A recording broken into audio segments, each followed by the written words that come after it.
When it squatted down, it looked just like me when I'm, well, doing my business. Its hips lifted slightly, and then, pop, out came an egg. A few moments later, another one followed. This was just the beginning. Over the next 3 weeks, it would squat in its nest over and over, laying 2 eggs every few days. Once it was done for the moment, it curled up next to the eggs, guarding them like a mother duck protecting her brood. The eggs didn't look that big, but each one weighed a solid 2 pounds. Producing them took an insane amount of energy, a survival trick passed down from its ancestors. After laying a full clutch of 12, it knew its job was done. But nature is never that easy. To keep its precious eggs safe, it carefully covered the nest with leaves, trying to hide them from prying eyes. The whole process had drained its body, leaving it noticeably thinner. Now it needed food, a lot of food. The problem?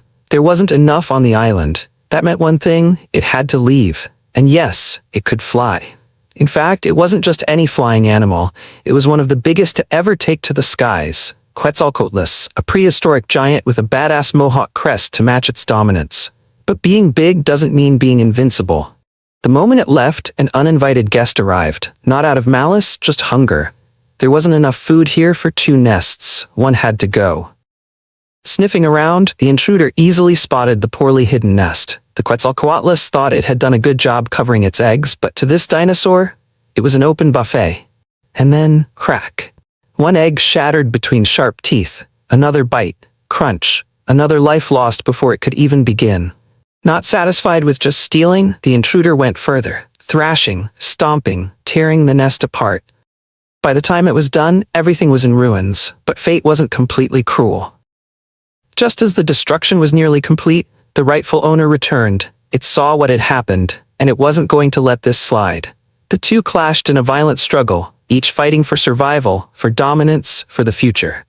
In the end, the intruder was driven away, but the damage had already been done. Breathing heavily, the Quetzalcoatlus turned back to its nest. Most of its eggs, its future, were gone. But then hope. 3 eggs, just 3 remained. Not much, but enough. Enough to try again. Enough to fight for. This time, it wouldn't let its guard down. Not until they hatched.